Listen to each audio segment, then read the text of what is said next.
Igor Jankę, dzień dobry. To jest Układ Otwarty, niezależny program o Polsce i świecie. Dziś o naszych zachodnich sąsiadach, o Niemcach, o niemieckiej armii, o niemieckiej pozycji międzynarodowej, o relacjach polsko-niemieckich, ale też niemiecko-amerykańskich czy niemiecko-ukraińskich. Zapraszam Państwa na rozmowę.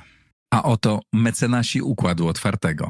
Oandate MS Brokers, dom maklerski oferujący możliwość inwestycji w instrumenty z całego świata, w tym fundusze ETF, a także oprocentowanie wolnych środków na rachunku. Kliknij link w opisie. Rosnące koszty IT hamują rozwój Twojej firmy? Z Amso obniżysz wydatki nawet o 70%, wybierając polizingowy sprzęt IT sprawdzony, wydajny i gotowy do pracy. Kliknij link w opisie i pobierz specjalną ofertę dla firm. Nowoferm, dostawca bram, drzwi i ramp dla przemysłu, logistyki oraz użytkowników prywatnych.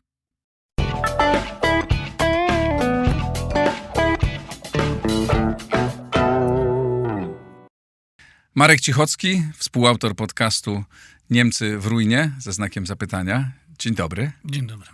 Czy Niemcy bardziej w ruinie, czy odbudowują się i stają się na nowo europejską, światową potęgą? No chcą się odbudować, tak. A czy się im uda, to zobaczymy. Aha. No to porozmawiamy o jednym konkretnym aspekcie tej odbudowy, to znaczy o niemieckiej armii. Co kiedyś marzyliśmy, może nie marzyliśmy, ale wielu polskich polityków czy ekspertów mówi, że dobrze byłoby, że Niemcy wzięli wreszcie odpowiedzialność, żeby partycypowały w NATO na poważnie, żeby inwestowały w armię. No to teraz od jakiegoś czasu już zapowiadają, że mają zamiar zbudować rzeczywiście bardzo silną armię, odbudowują czy rozbudowują przemysł zbrojeniowy. Jak to wygląda w praktyce? Znaczy z Niemcami to jest w ogóle generalnie tak, że oni jak się zmieniają, to bardzo powoli.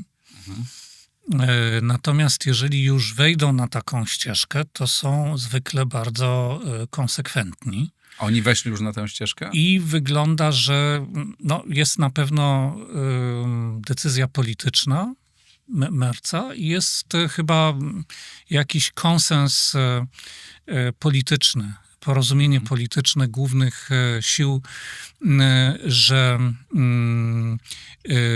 ten komponent zbrojeniowy i wojskowy jest niezbędny do tego, żeby Niemcy były w stanie odbudować swoją pozycję w polityce międzynarodowej, w Europie, ale także przede wszystkim w relacjach ze Stanami Zjednoczonymi.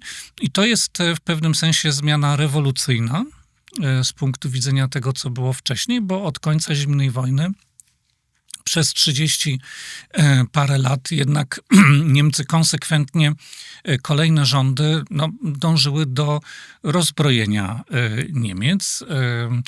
Tam funkcjonowała ta ideologia Niemiec jako potęgi cywilnej, a więc takiej potęgi, która się specjalizuje w różnych innych dziedzinach. Gospodarka, pomoc humanitarna, wszelkiego rodzaju tego typu rzeczy. Też budowanie takiego miękkiego wpływu. Tak? Miękkie wpływy. Nieprawdopodobnie silne. Tak jest. Nieprawdopodobnie skuteczne w tym Niemcy były. Bardzo skuteczne. Natomiast generalnie jakby założenie było takie, że w tym obszarze twardego bezpieczeństwa Niemcy świadomie podejmują decyzję, aby w tym twardym bezpieczeństwie nie uczestniczyć i nie inwestować w to twarde bezpieczeństwo, chociaż oczywiście przemysł zbrojeniowy niemiecki zawsze stanowił dosyć istotną część niemieckiego handlu. Natomiast nie jakby po to, żeby zbroić się samemu. No i teraz rzeczywiście ja uważam, że mamy jednak do czynienia z pewną rewolucyjną zmianą, ponieważ decyzja polityczna, myślę, zapadła, to znaczy, że Niemcy muszą stworzyć wagę także swoją, zbudować, jeżeli chodzi o kwestie twardego bezpieczeństwa, kwestie militarne, wojskowe.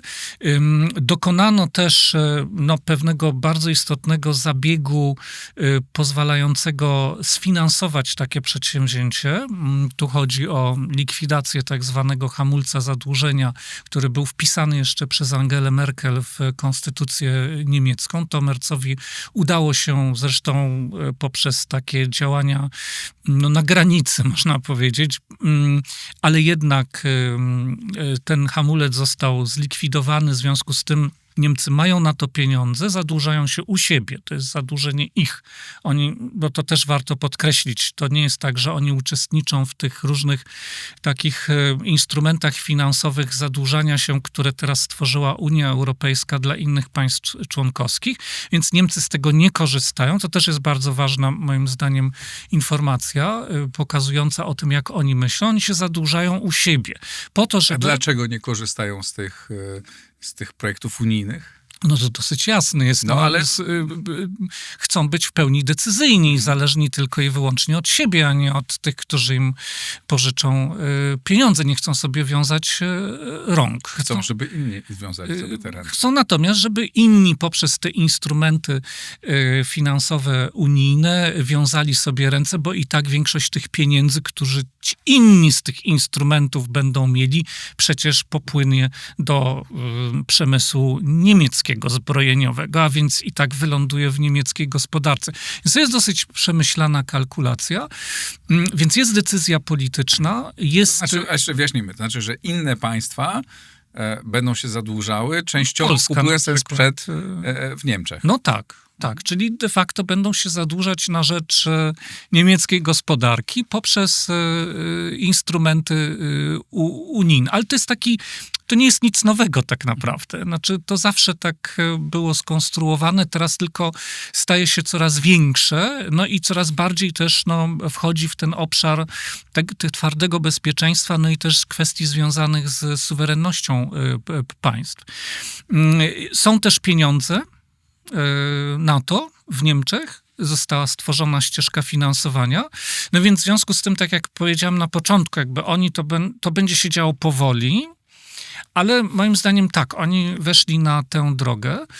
Czy to się uda, to jest inna kwestia, bo tutaj jest mnóstwo problemów wewnętrznych, politycznych, społecznych, które mogą okazać się trudne do zrealizowania, bo nie wystarczy wyprodukować czołgi, trzeba też mieć żołnierzy, którzy do tych czołgów wsiądą i będą wyszkoleni i będą też gotowi na przykład brać udział w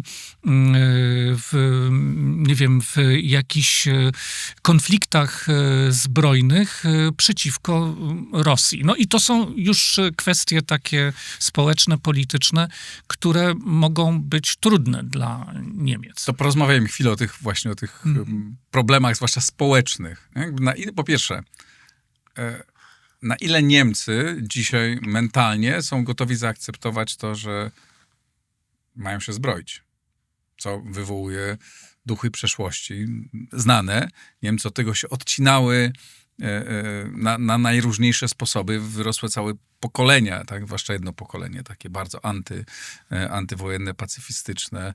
Stąd te wszystkie wydarzenia, które działy się w Niemczech w ostatnich latach. Energiewende, Refugees Welcome i wiele innych tego typu ruchów, które jakby nie zgrywają się z tym, że to samo państwo ma budować nagle bardzo silną armię.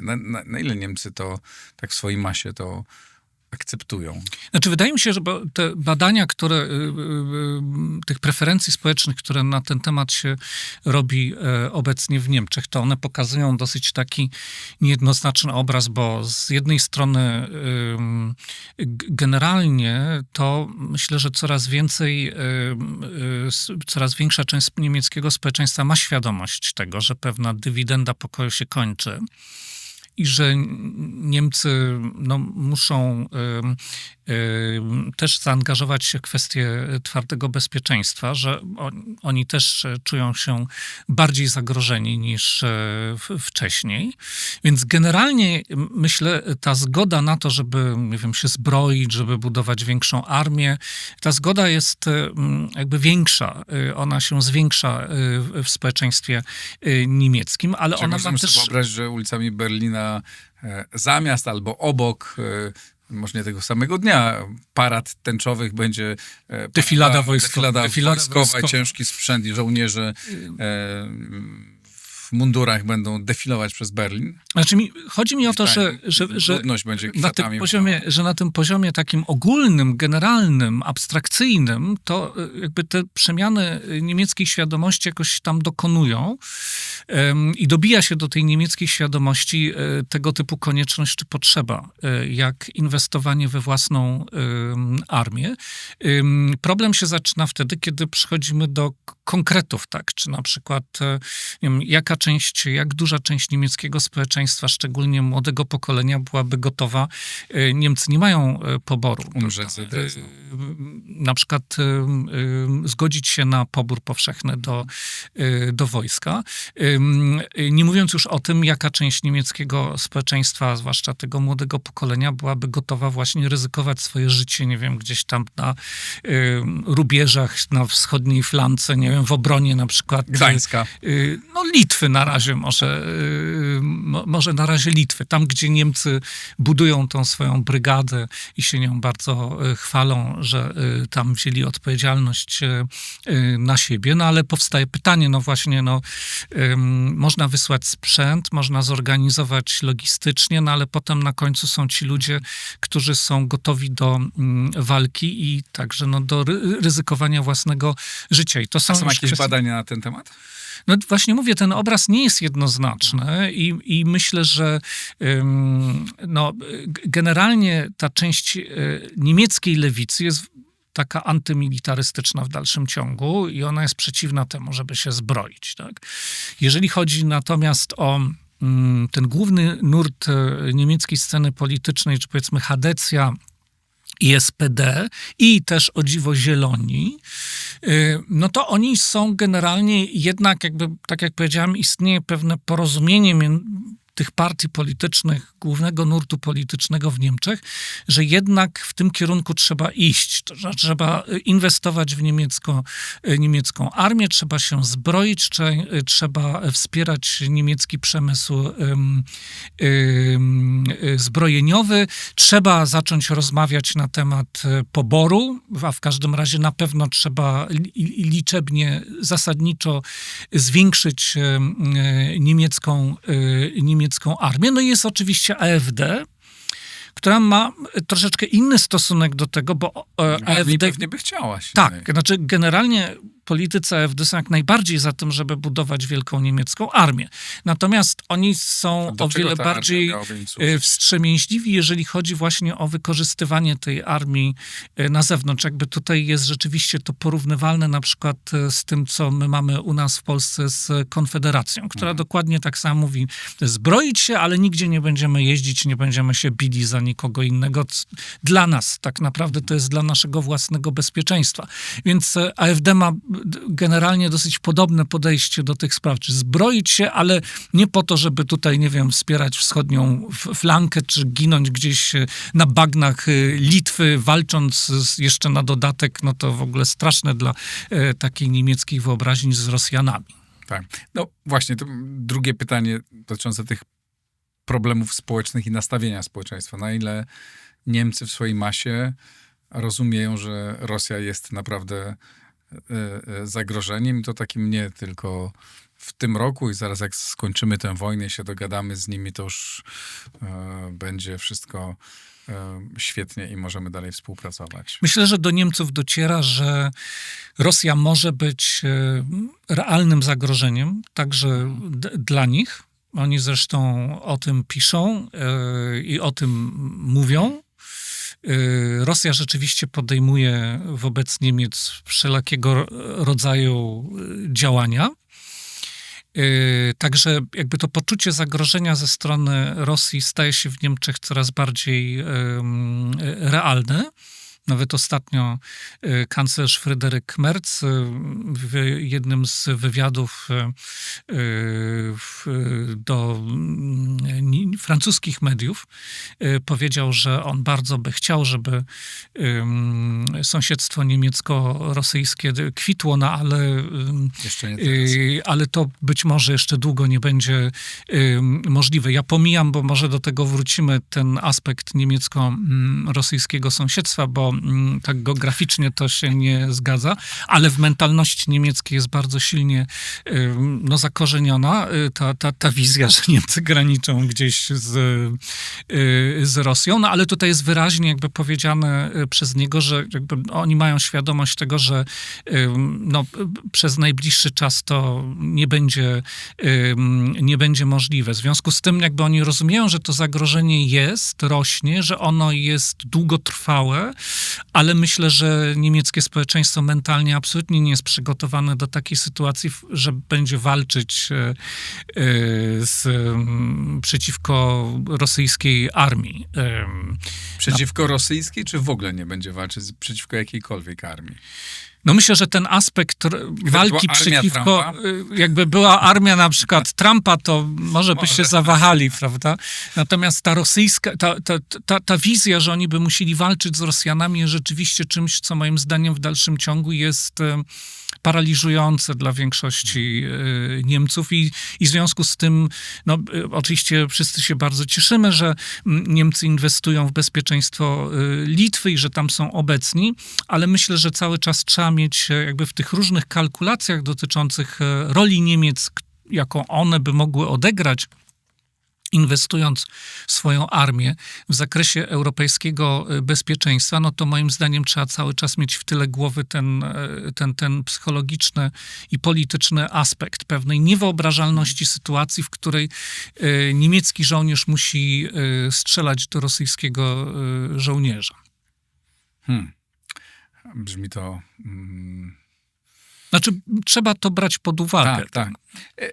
A jak w to się wpisuje ta sprawa śledztwa dotyczącego Nord Stream 2, wybuchu Nord Stream 2, w którym rozumiem, że niemieckie organy śledcze jasno wskazały, że winni są Ukraińcy, należy ich, rozumiem, zatrzymali. Jednego z nich, czy ścigają w każdym razie. Tak, toczy się śledztwo. Jak to jest tłumaczone, że to nikt nie ma wątpliwości, no bo u nas to wszyscy byśmy im dali ordery, nie? I rozumiem, że oni tutaj były takie sygnały, że nikt oczywiście nie pomagał, ale kiedy można było kogoś tam zatrzymać, no to nie zgadzały się w Polsce papiery i jakoś to długo trwało, także pozwoliliśmy tym Ukraińcom dzielnym bardzo, trzymamy za nich kciuki, z Polski wyjechać. No to jest oczywiście jedna z tych takich bardzo zabagnionych spraw, takich ciemnych spraw w niemieckiej polityce, kwestia Nord Streamu i dlatego oczywiście też i kwestia tego dochodzenia i tam poszukiwania tych sprawców też jest, ma taki bardzo zabagniony kontekst, bo z jednej strony jak rozmawiasz z Niemcami i mówisz im Nord Stream, no to jak oni rozmawiają z nami, na przykład z kimś z Polski, no to wtedy oczywiście robią taką strasznie smutną, zadumaną minę i mówią, no tak, to straszne, ten Nord Stream to był wielki błąd, on nie powinien powstać i to było bardzo niedobrze, to zaszkodziło nam wszystkim. No a z drugiej strony oczywiście jest ten Fryderyk Merz, który mówi, bardzo byśmy chcieli, żeby niemiecko-rosyjskie sąsiedztwo kwitło, no czyli czytaj, rozumiem, że też na przykład reaktywowali jakoś tam kiedyś w ramach naszych relacji także i ten projekt przesyłu gazu przez Bałtyk. No i też jest ten element takiego oburzenia, jak to tutaj jacyś Ukraińcy, my tu im pomagamy, mamy ich bronić, a oni tutaj przyszli w nocy, przypłynęli i wysadzili w powietrze takie wspaniałe nasze osiągnięcie infrastrukturalne, takie ważne, kluczowe, przecież strategiczne dla Niemiec, jakim był Nord Stream, no to przecież trzeba ukarać i sprawców doprowadzić, wyjaśnić do końca, ale jednocześnie, prawda, no do tej pory nie można się uporać z jakimiś komisjami, które by zrobiły dochodzenie na temat, jak w ogóle doszło do powstania Nord Streamu, a były kanclerz Gerhard Schröder co chwila zapada na amnezję i nie zgłasza się na posiedzenia takiej komisji, która w jednym z landów niemieckich funkcjonuje właśnie do wyjaśnienia tych okoliczności. Więc tutaj jest mnóstwo po prostu takiej totalnej schizofrenii i ta sprawa, o którą pytasz, Opinia publiczna niemiecka, jak oni na to właśnie są jakby od jednej strony do drugiej strony, no bo wiedzą, że ten projekt jest śmierdzący i że ten projekt jest jednym wielkim wstydem i że tam po prostu jest tyle bagna z tym związanego i korupcji politycznej i najróżniejszego rodzaju wpływów. I oni by chcieli tak naprawdę, żeby już wszyscy o tym Nord Streamie zapomnieli. A z drugiej strony, no oczywiście, boli, tak? No to straszliwie boli. No, ktoś to wysadził przecież w powietrze. Oni sobie wyobrażają, że w tej sytuacji, która jest teraz, oni wsadzą do więzienia, publicznie skażą Ukraińców, którzy atakowali rosyjski również przede wszystkim gazociąg. No wiesz, Niemcy są wyćwiczeni w wielomyśleniu, tak? Takim wielotorowym myśleniu, więc oni myślą jedno, drugie, trzecie i czwarte jednocześnie, nie? Czyli jakby jest tak, że oni wiedzą, że i myślę, że to też wynika z pewnych decyzji politycznych i takich strategicznych, że oni teraz będą najsilniejszym sojusznikiem Ukrainy w Europie, tak? Będą rzecznikiem Ukrainy. Zresztą świetnie w tym czują. Lata 90. byli rzecznikami przecież całej Europy Środkowo-Wschodniej, więc doskonale się w tej roli odnajdują, tak? A z drugiej strony, właśnie jest to prawo, trzeba ktoś przecież, to był zamach jednak na suwerenność niemiecką, to przecież była własność, czy tam współwłasność niemieckiego państwa, niewątpliwie projekt kluczowy z punktu widzenia strategicznego. Ktoś wysadził w powietrze, trzeba ukarać. Nie można tak zostawić, bo to będzie pokazywało słabość niemieckiego państwa, organów ścigania i tak dalej. Więc to jest taka sprawa, która dosyć dobrze pokazuje to takie wielotorowe myślenie i działanie niemieckie.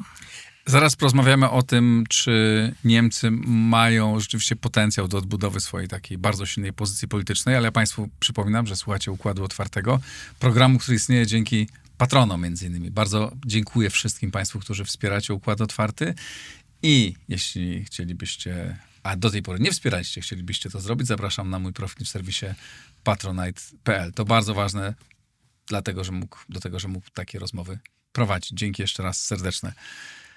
Czy Niemcy mają potencjał do odbudowy swojej potęgi w Europie, również politycznej, i zbudowania powrotu do takich bardzo silnych relacji ze Stanami Zjednoczonymi? Bo było tak, że jeszcze niedawno Donald Trump wielokrotnie krytykował Niemcy i nie tylko sam Donald Trump, a w międzyczasie Friedrich Merz umiał nawiązać kontakty z Trumpem, być nie jeden raz, zdaje się, w Białym Domu. Jak to wygląda? Na ile twoim zdaniem oni w ogóle mają potencjał do odbudowy swojej pozycji politycznej i w Europie, ale też w relacji ze Stanami Zjednoczonymi? Ta krytyka Trumpa w stosunku do Niemiec to była krytyka Trumpa pierwszego, bo krytyka Trumpa drugiego jest taka zdecydowanie mniejsza. Nie wiem, może to było związane z Angelą Merkel, może on po prostu nie jakoś źle tutaj te relacje ale personalne. kiedy jeszcze wysłał J.D. Vance'a na Munich Security Conference, to było też uderzenie w Niemcy przecież. Tak, to na początku, ale to Vance, on to rzeczywiście to się rozpoczęło takim ciosem bardzo bolesnym. Tak. Niemcy przeżywali to długo, ale potem się to bardzo szybko zaczęło odwracać, prawda? Już druga wizyta Vance'a w Niemczech była taka przygotowawcza właśnie do pierwszej wizyty Merza w Waszyngtonie. Była już zupełnie w innej atmosferze. Wyraźnie się Niemcy i też trochę Amerykanie pozbierali. I teraz ty mnie pytasz, tu jest jakiś potencjał. No, ja bym powiedział tak, mówiliśmy o tym wcześniej. Jest bardzo wiele kwestii, które tą drogę Niemiec do odbudowania się może utrudnić. To są kwestie wewnątrzpolityczne, to są kwestie społeczne, to są kwestie strukturalne gospodarki niemieckiej. O tym się szeroko mówi, pisze Wolfgang Michał, o tym napisał całą książkę, o tym się też dyskutuje w Polsce. Są rzeczy dosyć znane. Ale powstają podcasty, że ten kraj w ruinie i Na teraz jak ma przykład, ale z zostać, znakiem zapytania. jak ma zostać potęgą na powrót. I teraz tak, jakby jest wiele takich elementów, które ten proces może utrudnić, spowolnić, skomplikować. Natomiast, jak ty mnie pytasz, czy oni mają potencjał do tego, to ja powiem, oni już w historii pokazali nieraz, że taki potencjał są w stanie jakby zorganizować. No i to jest jednak silna gospodarka mimo wszystko. To jest dosyć specyficzna polityka też i państwo. Myślę, że my powinniśmy na poważnie, absolutnie na poważnie jakby zacząć patrzeć na Niemcy jako na państwo, które nie tylko deklaruje, nie tylko jakby ma takie fantazje, ale działa, starając się nie tylko odbudować, ale stać się mocarstwem światowym. Niemcy chcą być mocarstwem światowym. Ja nie mówię tego po to, żeby straszyć, bo to jest też taka, prawda, zwłaszcza u nas z wiadomych powodów, taka rzecz, która od razu budzi wiele emocji. Ja uważam, że na to trzeba patrzeć na zimno i moim zdaniem jakby podstawowe założenie, które trzeba zrobić na początku myślenia o Niemczech jest to, że założeniem polityki Merza, zwłaszcza Fryderyka Merza, jest to, że Niemcy mają odbudować się po to, żeby odgrywać rolę mocarstwa światowego. Świetnie zresztą o tym pisał niedawno w jednym ze swoich tekstów Andrew Michtak, z którym ty często rozmawiasz i on to też jakby bardzo wyraźnie napisał. Jakby musimy założyć, że to jest cel Niemiec. I wszystko to, co oni robią i to, że chcą się odbudować gospodarczo, ale także militarnie, że zrozumieli, że bez tego komponentu oni nie będą odgrywać we współczesnym świecie roli mocarstwa światowego, że to jest naprawdę, że to się dzieje naprawdę i że to należy traktować na poważnie. To jest ważne, dlatego że my zwykle patrzymy na Niemcy przez pryzmat tego kraju, który chce być liderem w Europie, który chce panować nad Europą. Panowanie nad Europą dla Niemiec jest tylko środkiem do podstawowego celu, a tym celem, jak powiedziałem, jest to, żeby stać się mocarstwem światowym. No, to też jest kraj oparty na eksporcie i gdzieś, żeby móc produkty swoje tak obficie produkowane sprzedawać, musi mieć dobrą pozycję w tych państwach. W każdym razie ta perspektywa pokazuje, że to jest taki aktor, który będzie do takiego celu właśnie dążył i ma takie możliwości, jakby ma takie zasoby. I pytanie, które Michta stawia, bardzo istotne, on stawia je z punktu widzenia amerykańskiej polityki, a my powinniśmy sobie je także stawiać z punktu widzenia polskiej polityki, czy to jest w naszym interesie. No to spróbujmy odpowiedzieć sobie na to pytanie, co jest w naszym interesie. No bo nie jest wcale w naszym interesie to, żeby gospodarka niemiecka była bardzo słaba, żeby niemieckie firmy upadały.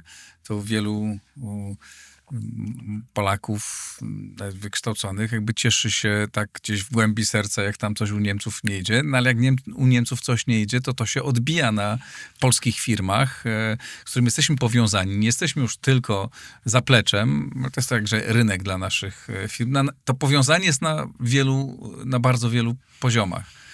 Chyba w naszym interesie jest to, żeby żeby gospodarka niemiecka silną była. No wiadomo, że my jesteśmy powiązani w różny sposób i że nie możemy całkowicie się oddzielić, ale kwestia jakby odbudowania się Niemiec w sensie gospodarczym, ale również właśnie budowy tych nowych komponentów niemieckiej potęgi czy obecności, jak chociażby armia. Jeżeli by miały zachodzić, to by musiały zachodzić w jakichś ramach, tak, które dałyby poczucie bezpieczeństwa i też pewnej kontroli, bo pytanie jest tutaj, kto to będzie w ogóle kontrolował. Kto będzie miał nad tym pieczę, tak? Kto będzie patrzył i w razie czego interweniował, jeżeli to zacznie iść w jakimś niepożądanym kierunku. I to jest dokładnie to pytanie, które stawia Andrew Michta z punktu widzenia amerykańskiej polityki. Jak Merz był teraz z tymi wszystkimi pozostałymi liderami Europy na spotkaniu z Zełenskim u Trumpa w Waszyngtonie, no to Trump, no właśnie nie wiem, tak on tam przedstawiał wszystkich po kolei i tam mówił, a teraz ty mów, a teraz ty mów. I on się zwrócił do Merza w taki dziwny sposób, bo powiedział, no teraz kanclerz Niemiec, Friedrich Merz, great leader, great. I tak, no właśnie nie wiadomo, jak to rozumieć. Czy to była trochę sobie tam jakby dworował z tego Merza, czy to rzeczywiście jest tak, że on widzi taką rolę dla Niemiec przywódczą. No wiemy, że w amerykańskiej polityce taka tradycja jest dosyć silna i była silna, no przynajmniej od lat 80., żeby właśnie w ten sposób Niemcy pozycjonować. Z drugiej strony, jak Merz był tylko jakby tak bilateralnie wcześniej u Trumpa i tam się chwalił właśnie, no, że oni teraz będą wydawać dużo pieniędzy na armię, Niemcy, że chcą wziąć tą odpowiedzialność, to Trump tam oprócz tego, że powiedział, że tam, bo akurat rocznica chyba D-Day, powiedział, że to chyba nie był dobry dzień dla was, to jeszcze powiedział coś takiego, jak Merz się tak chwalił tymi inwestycjami w zbrojenia Niemiec, że będziemy wam się przyglądać. No ale to jest właśnie to pytanie, które trzeba sobie postawić. W jakich ramach? Bo wiadomo, że Unia Europejska nie tworzy dla Niemiec żadnych ram kontroli, dlatego że oni po prostu sami kontrolują. Są największym kontrolerem. No więc dokładnie. Więc projekcie. jakby Unia Europejska nie tworzy żadnych bezpieczników ani ram kontroli tych zmian, które by miały zachodzić w Niemczech. To kto ma to robić? Amerykanie bilateralnie? NATO? No pewnie tak, tylko że to wymagałoby też pewnych działań także z naszej strony. Właśnie, to jest, do tego pytania chciałem dojść. Jakby co to, znaczy jaką politykę wobec tego my powinniśmy, co my powinniśmy mówić Amerykanom. Polski prezydent za kilka dni będzie w Waszyngtonie. Przez ten czas, kiedy jest nowy amerykański prezydent, praktycznie nie było, było jedno spotkanie Andrzeja Dudy, tak, ale to było jakieś krótkie spotkanie, tylko takie bardzo, bardzo symboliczne, nie merytoryczne. Wydawało się, że tworzy się taka przestrzeń do tego, żebyśmy my tam weszli i zaczęli odgrywać ważniejszą rolę znacznie w polityce amerykańskiej i trochę jakby, no nie wypychać, tak, no ale zajmować część chociaż tego niemieckiego miejsca. No tymczasem u nas następowała zmiana, więc po jednej stronie mamy zmieniających się prezydentów, których jeden już odchodził i siłą rzeczy nie miał znaczenia, drugi jeszcze nie zdołał nabrać tego znaczenia, a po drugiej stronie mamy rząd, który zupełnie inną politykę też prezentuje w tej sprawie. Tak, i nie ma przesadnie dobrych relacji z tym prezydentem, więc zniknęliśmy. Przez te pół roku nas nie było, przez ponad pół roku, już 8 miesięcy, nas tam praktycznie nie było, łącznie z tym, że nie mamy nawet oficjalnego przedstawiciela, znaczy ten pozycji czas ambasadora. Oczywiście został stracony, ale... A ci Niemcy, którzy mieli tak złą pozycję niby, prawda, już zaczęli... No bo rzeczywiście Merz zainwestował bardzo dużo w relacje międzynarodowe, w politykę zagraniczną, w relacje transatlantyckie. Właściwie, no i zresztą on jest też krytykowany w Niemczech często za to, że właściwie tak naprawdę, jeżeli on czymkolwiek mógłby się pochwalić po tych kilku miesiącach swoich rządów, to że jakby stał się takim kanclerzem polityki międzynarodowej. Tak? Rzeczywiście jakby wyciągnął te Niemcy znowu na pewną wyraźną, taką wiodącą pozycję. My w tym czasie rzeczywiście, to trzeba powiedzieć, ten czas zmarnowaliśmy. No ale zmarnowaliśmy dlatego, że była kampania prezydencka, były wybory prezydenckie, no i zmarnowaliśmy także dlatego, że obecny rząd reprezentuje zupełnie inną koncepcję polityki, tak? Znaczy obecny rząd uważa, że nie należy kontrolować tutaj naszego niemieckiego zachodniego sąsiada, tylko się pod niego podczepić i jechać tam, gdzie on będzie nas prowadził, więc jest zupełnie osobiście inna logika. Przedstawiciele tego rządu mają złe relacje z prezydentem. A poza tym jest Czyli nie jeszcze mają go to, w ogóle. że akurat strona rządowa ma fatalne relacje z administracją Trumpa, zresztą na własne życzenie, tak? Jakby to zostało samo. Sami sobie to zrobili, tak? Bądź też dali się, moim zdaniem, częściowo podpuścić innym w Europie Zachodniej, w Unii Europejskiej, po to właśnie, żeby zblokować Polsce możliwość prowadzenia bardziej asertywnej polityki ze Stanami Zjednoczonymi. Ja myślę tak, że jakby, no, to już się stało, ale jakby myśleć o polityce trzeba raczej w kategoriach takich nawet, że nawet jeżeli stały się pewne rzeczy, które pokazują naszą słabość w danym momencie, no to trzeba umieć, a w każdym razie trzeba podjąć taką próbę, żeby tą słabość przebić, przetworzyć w siłę. Mam nadzieję, że wizyta prezydenta Nawrockiego w Stanach Zjednoczonych będzie właśnie taką okazją, że ona będzie bardzo dobrze przygotowana i że prezydent wróci z konkretnymi osiągnięciami.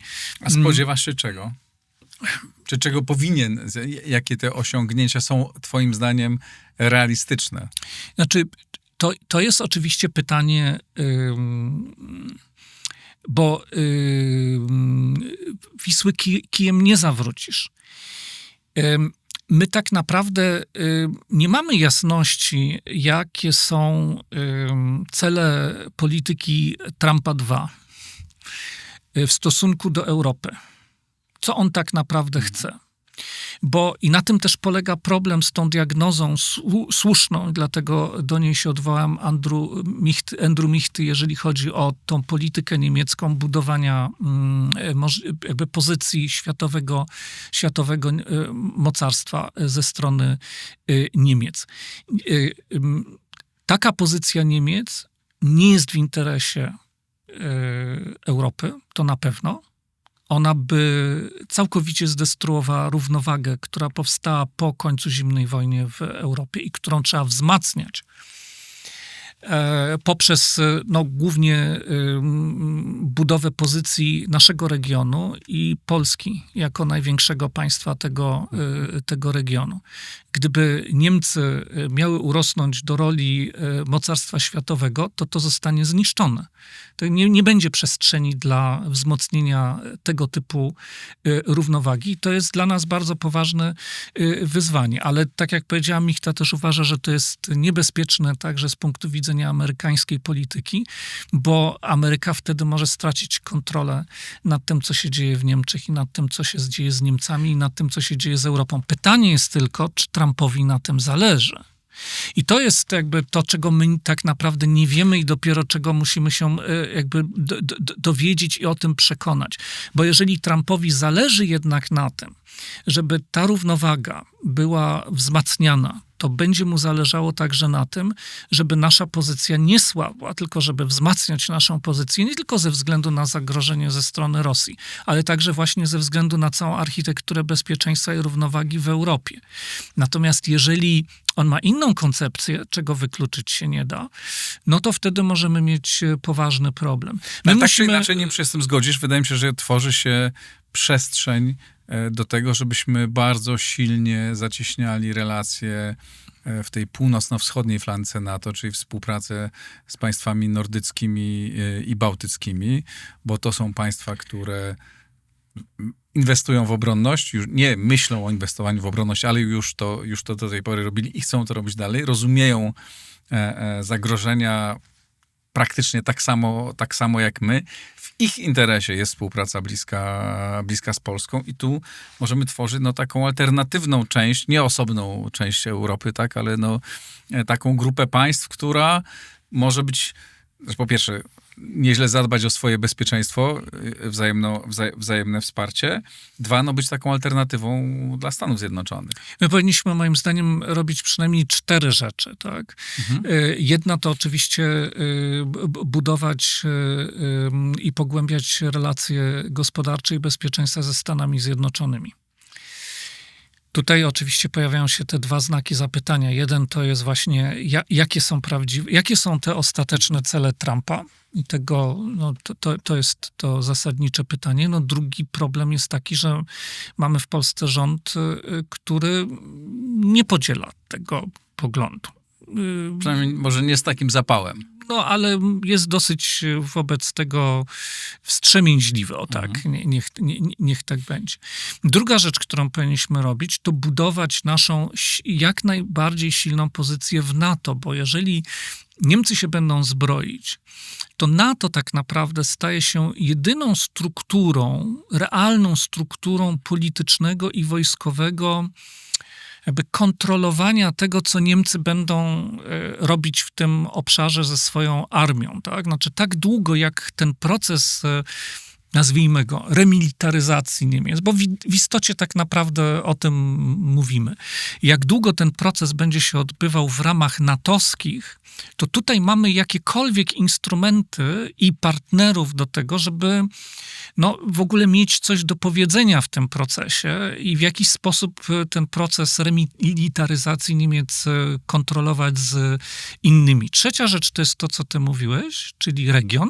Jakby budować To region na północ. silne więzi z regionem, tak, oczywiście północna Europa jak najbardziej, to jest ten oczywisty kierunek. I czwarta rzecz, no to musimy nauczyć się wkręcać w Unii Europejskiej w te struktury, w te projekty związane z przemysłem wojskowym, europejskim, w taki sposób, żeby te projekty pracowały dla nas, a nie żebyśmy my transferowali nasze pieniądze do innych państw Unii Europejskiej w tym sektorze, bo to byłoby rzeczywiście trochę bez sensu. No, to jest w ogóle wielki dylemat, w jaki sposób szybko się uzbroić, bo musimy to robić szybko. Nie możemy sobie być, dobra, to jest cel na za 20 lat i sobie spokojnie tutaj zbudujmy nasz własny przemysł zbrojeniowy. My musimy po prostu szybko kupować, ale jednocześnie nie być tylko klientem, który nie ma dostępu do końcowych danych, który nie polega tylko na decyzji innego państwa. Wszystko jedno, czy to jest państwo sojusznicze, Stany Zjednoczone, czy Francja, czy Szwecja, czy jakiekolwiek inne, od których możemy kupować, żeby być w tych projektach silnie obecni. No i to jest moment, kiedy my możemy to dobrze rozegrać, no bo mamy duże karty, tak? Zapowiadamy, że będziemy wydawać kupę kasy. I dla każdego jesteśmy atrakcyjnym kąskiem, bo możemy być bardzo poważnym klientem. Tylko pytanie, czy możemy to... Do tej pory średnio nam to wychodziło, a obecnie mamy sytuację, kiedy prezydent i rząd, nawet trudno jest im się umówić przed jakąś ważną wizytą, tylko przesyłają sobie kartki, albo potem te kartki jeszcze ujawniają. No tutaj, w ramach wzajemnych gierek. Tutaj to moim zdaniem niestety nic na to nie poradzimy. Taka jest konstytucja, taki jest ustrój polskiego państwa, taki jest podział odpowiedzialności i kompetencji. I może to, ja nie wiem, bo tak wszyscy na to psioczą, a mi się wydaje, że może to nie jest tak do końca źle. Ja oczywiście wiem, że to też ma swoje koszty, właśnie takie jak ty mówisz, że na przykład można się zblokować, ale ja bym nie był aż tak wielkim krytykiem takiego właśnie ustroju. Bo mamy check and balance. Dwie strony sobie budują. Jak się okazało, nie można zrobić czegoś na rympał, tak? Chociaż chciano ewidentnie bardzo w pewnym momencie zrobić coś takiego w Polsce na rympał, okazało się, że to jest, że się tak do końca właśnie w Polsce tego zrobić nie da. Natomiast oczywiście trzeba mieć świadomość tego, że ten konflikt będzie utrudniał, tak? I dopóki, nie wiem, Polacy nie zdecydują się w wyborach go przerwać, to on będzie oczywiście w dalszym ciągu trwał. Chodzi o to, żeby on nie był kulą u nogi. Wydaje mi się, że jakby to się mimo wszystko udaje w kwestii na przykład zbrojeniowej jakby doprowadzić do tego, żeby on rzeczywiście nie był, nie prowadził do jakiejś całkowitej blokady tego procesu. Natomiast rzeczywiście jest problem, jak zrobić, żeby Polska była atrakcyjnym dla innych klientem, a nie łatwym klientem. Tak, ale wydaje się, że w zakupach. Jesteśmy klientem bardzo atrakcyjnym, znaczy mamy potencjał do bycia bardzo atrakcyjnym klientem czy partnerem dla naszych, dla tych, z którymi chcemy współpracować, no tylko pytanie, czy umiejętnie to robimy, bo mamy karty. Kiedyś nie mieliśmy karty, a dzisiaj te karty mamy. Tak, ale dlatego ja uważam, że jakby te cele trzeba dywersyfikować i oczywiście jakby powinniśmy budować i pogłębiać relacje ze Stanami Zjednoczonymi i z Trumpem, no ale to nie może być też robione w taki sposób na proszącego. Tak. Dlatego też właśnie powinniśmy się angażować w różnego rodzaju projekty w Unii Europejskiej, bo my musimy mieć o co negocjować, tak? I czym negocjować. Jeżeli po prostu pójdziemy tylko jednowymiarowo do jednego sojusznika, no to nie będziemy mieli specjalnie jakiejś silnej pozycji w rozmowach. I to jest dobry moment, żeby wrócić do rozmów o naszym zachodnim sąsiedzie, czyli o Niemczech. To jest też pytanie, czy powinniśmy tworzyć fabryki amunicji, na przykład razem z niemieckimi firmami, czy fabryki dronów, czy innych elementów uzbrojenia, bo jak się wzajemnie uzależnimy na dobrych warunkach, no to też może nie być złe rozwiązanie. Wiesz, to jest wszystko pytanie o konkretne warunki takiej współpracy, bo wiemy też z przeszłości, że te warunki współpracy z niemiecką zbrojeniówką nie zawsze były dla nas pomyślne, tak? I że tutaj niemiecki partner stawiał różnego rodzaju bariery i wymogi, które powodowały, że myśmy nie zawsze dobrze wychodzili na tej współpracy, więc to jest pytanie, czy my jesteśmy nie od tego, czy Niemiec jest dobry, czy zły, tylko tego, czy wielu różnych dostawców i wielu różnych partnerów, czy my jesteśmy w stanie wynegocjować dla nas z niemieckim partnerem najbardziej korzystne warunki takiej współpracy, żebyśmy nie byli tylko i wyłącznie, nie wiem, tam w ogonku całego łańcucha produkcji, tylko żeby to była relacja partnerska. No niestety, jak się patrzy na politykę obecnego rządu, no to nie można być z wielkim optymistą w tym zakresie, prawda? Bo rząd miał takie dobre intencje, jeśli chodzi o Instytut Pileckiego. Chciałbym, żeby to był naprawdę prawdziwy instytut, który buduje głęboką przyjaźń i przyznaje rację. Ale Instytut Pileckiego nie został powołany w tym celu. Ja mówię to został powołany w zupełnie innym celu, natomiast właśnie to jest jeden z tych przykładów, tak? Ale... A co się dzieje w ogóle? Jak dzisiaj wyglądają te takie codzienne relacje polsko-niemieckie? No bo pan Ruchniewicz został odwołany, też został na szczęście, odwołany z MSZ-u pan Marek Prawda. Miało być tak fantastycznie, ale nie zbyt fantastycznie, tak? Donald Tusk jechał w osobnym przedziale, niż w osobnym wagonie, niż trzej pozostali europejscy przywódcy. Już kilka miesięcy temu dobrych. W maju. Tak, ale to wszystko nie są jakieś znaki świadczące o tym, że traktujemy się wzajemnie bardzo poważnie. Znaczy, wiesz, to jest bardzo taka, w tych relacjach polsko-niemieckich dzisiaj, to jest taka bardzo dziwna sytuacja, można powiedzieć, dlatego, że z jednej strony widać bardzo wyraźnie, że w polskiej opinii publicznej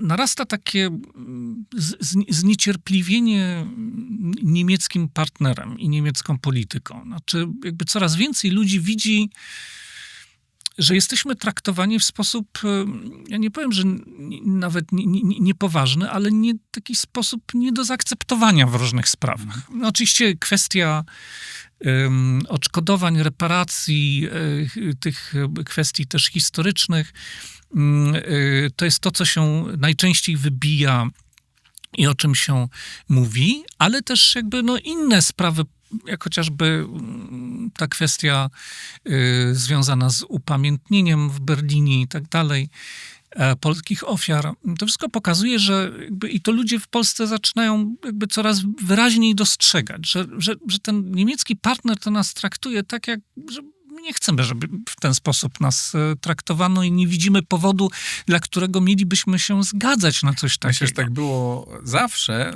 podobnie, tylko że myśmy kiedyś byli słabsi, a dzisiaj Polacy czują się dużo silniejsi. Tak jak rozmawiam z przedsiębiorcami, zwłaszcza z tymi ludźmi, których też znam ze szkoły przywództwa, tymi młodymi przedsiębiorcami, którzy robią zwłaszcza z branży technologicznej, dla nich Niemcy są jakimś tam, po prostu jednym z krajów, tak, w którym może akurat z Niemcami coś zrobimy, ale raczej tam jest 5 Znaczy już nie ma tego kompleksu, które miało poprzednie, starsze pokolenia wobec tej potężnej niemieckiej maszyny, która rzeczywiście, ona była potężna, myśmy byli bardzo słabi.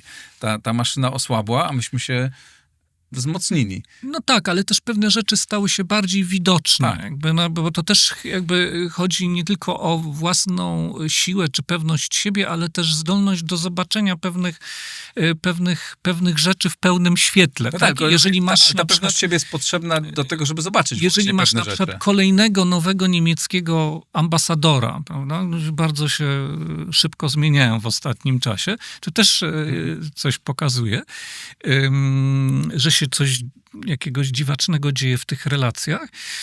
Masz kolejnego nowego niemieckiego ambasadora, który oczywiście co robi po przyjeździe? Idzie do Muzeum Powstania Warszawskiego, po czym tam daje na media społecznościowe wzruszające wpisy, jak on jest wstrząśnięty i jak on jest załamany tym wręcz, co zobaczył, a w kolejnym zdaniu pisze, że kwestia reparacji została ostatecznie zamknięta, mamy was w nosie.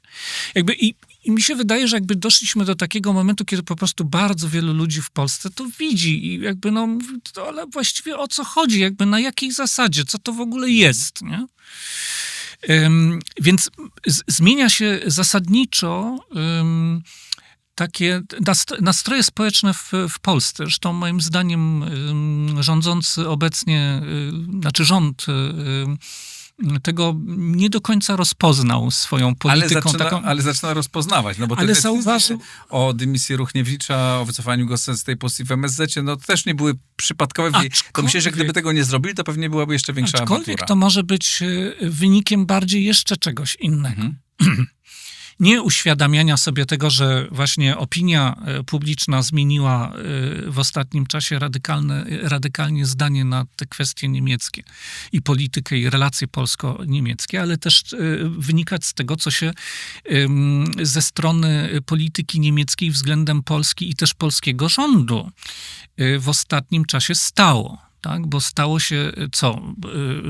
W wyborach w Niemczech na początku tego roku Fryderyk Merz wielokrotnie mówił o Polsce.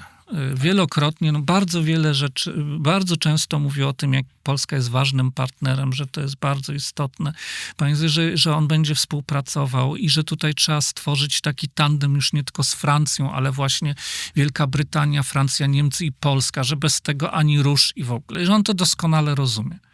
Po czym został kanclerzem i dzieją się rzeczy kompletnie odwrotne. Już nic na temat Polski nie mówi, oprócz tego, że jest bardzo rozczarowany wynikiem wyborów prezydenckich, co też jest takim, nie mówi się, takich rzeczy publicznych. Można tak myśleć, ale mówić tak, to znaczy, że albo jest nierozgarnięty, albo mówi to celowo, po to, żeby, nie wiem, upokorzyć, nie wiem, pogrozić palcem. Ale co to może osiągnąć? Bo ja nie rozumiem, co tego można osiągnąć. To jest dobre pytanie. I teraz masz tą sprawę w maju, tego wyjazdu do Kijowa, gdzie dzieją się rzeczy, niebywałe. Nie wsadza się premiera. To nie jest jakiś mój ulubiony polski polityk, ale naprawdę, nie można wsadzać polskiego premiera do innego pociągu, który jeszcze na dodatek wyjeżdża z Polski, tak? To jest, nie chcę używać adekwatnych słów. Dlaczego to zrobił, twoim zdaniem? Dlaczego to ale zrobił? są pewne słowa, które widocznie nie szanuje. I widocznie chce to w sposób taki nie podlegający dyskusji pokazać wszystkim. Ale ja dalej nie rozumiem, co mu z tego. No bo to on tym samym tylko może przecież wzmocnić opozycję wobec tego premiera, która może sobie, no zobaczcie, nawet Niemiec go nie szanuje. Do tego dołóż jeszcze kwestię granicy polsko-niemieckiej i tego, co Niemcy tam robią. W sposób już taki momentami rzeczywiście bardzo otwarty i bulwersujący. No ewidentnie grając na nosie polskim władzom, tak? I co też wywołuje odpowiednie reakcje w polskim społeczeństwie, w mediach, zmuszając do tego, co rozumiem, ta władza generalnie nie chciałaby robić, czyli no właśnie w odpowiedzi symetrycznie przywrócić kontrolę po polskiej stronie. Więc mi się wydaje, że jakby ta rzeczywiście zmiana, która wyraża się chociażby w tej sprawie Ruchniewicza i Instytutu Pileckiego, tak, że znaczy tam na to się złożyły różne rzeczy. No bo tam po prostu też podejmowano działania, które ewidentnie są niezgodne z prawem, no łamią prawo, nie? I tam jeszcze jest kwestia też różnych, że tak powiem delikatnie, zaległości pana Ruchniewicza z jego działalności w poprzedniej instytucji. Tam się toczy sprawa, więc tutaj to wynikało z różnych kwestii, ale ta zmiana, której jakby też wyrazem jest i odwołanie, w ogóle zlikwidowanie tego stanowiska pełnomocnika do spraw polsko-niemieckich, tak? I no właśnie taka, tu mówiłeś o odwołaniu czy odejściu z MSZ-u Marka Prawdy, który dla wszystkich był zawsze taką osobą w kwestiach polsko-niemieckich, nie wiem jak to powiedzieć, bardzo obecną. Tak, to budował bliskie, dobre relacje z Niemcami. No w każdym razie był tą osobą, z którą strona niemiecka bardzo chętnie rozmawiała i zawsze się cieszyła, jeżeli miała go jako partnera. No to znaczy, że coś się dzieje. Tak, coś się dzieje i moim zdaniem te niezrozumiałe, i to jest dobre pytanie, dlaczego Merz to wszystko robi. No właśnie, czy ty to rozumiesz? Znaczy, czy masz jakąś interpretację tego? No mówię, albo są dwie możliwości. Albo on tego kompletnie nie ogarnia i po prostu tak ma. I to jest możliwe, że on po prostu tak nas widzi. I to też trzeba jakby... A to po co wobec tego używał tego w kampanii wyborczej? Przecież on głosy zdobywał? Może, nie wiem, może mu było potrzebne to z jakichś powodów wewnątrzpolitycznych. Nie mam zielonego pojęcia. Albo jest tak, że robi to z premedytacją w jakimś celu. Tylko bardziej racjonalne byłoby, żeby robił to z premedytacją, tak? No, bo no że to przemyślane. Nie jest. Tylko, że... Niemiecka polityka nie jest racjonalna. Ja przyjmuję, że często jest racjonalna i coś chce osiągnąć. Tylko co? No bo tym samym wzmacnia przecież drugą stronę polityczną, z którą nie jest mu po drodze. No, najpierw mówi, że jest zaskoczony źle tym wynikiem wyborów prezydenckich, a potem z tym rządem, który bardziej lubi, nie buduje. Jeżeli próbujemy to jako zracjonalizować, no to można by było odpowiedzieć, że robi to po to, dlatego że jakby chce pokazać, gdzie jest miejsce Polski w tym wszystkim. I to miejsce Polski jest gdzieś tam na bocznej ławce. Polska powinna się słuchać i robić to, co niemiecka polityka uznaje za właściwe cele, które powinny być w Europie realizowane. A to wskazuje na to, że z Trumpem, z innymi, z Ukrainą, ewentualnie też w przyszłości z Rosją, Merz chce się dogadywać, porozumiewać w imieniu Europy sam, bez żadnych Polski. Obciążeń, a z całą pewnością bez Polski. Tak wystarczy mu ta atrapa pod postacią Francji, która i tak leży na ziemi i jest słaba. On się zawsze może tym posłużyć, że przecież przecież my nie odgrywamy tutaj roli jedynej.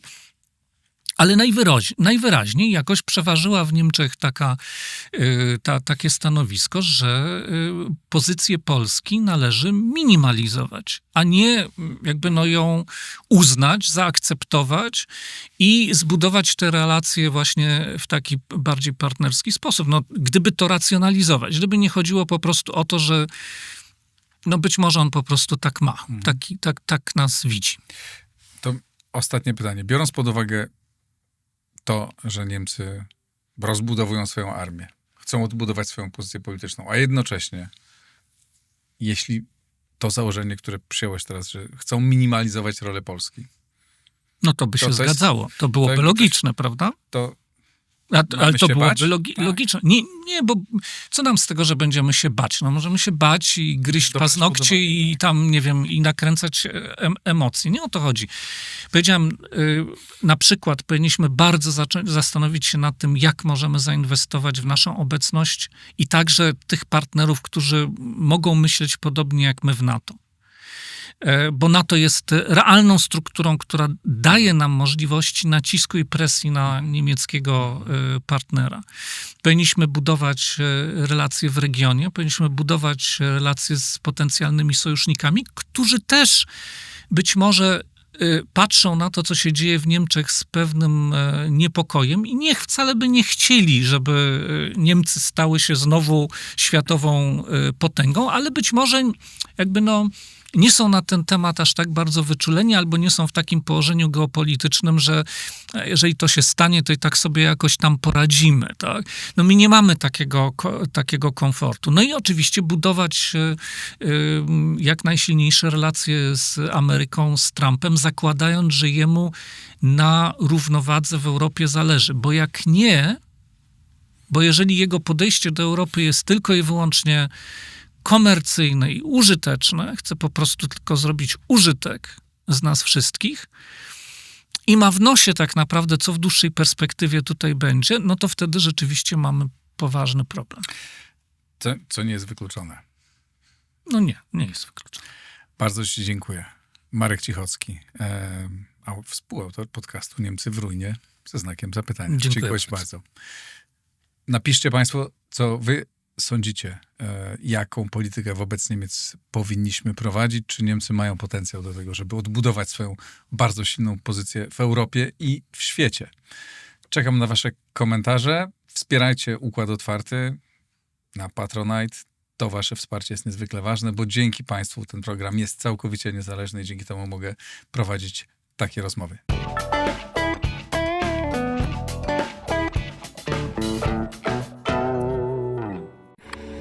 Nagraj to w blisko.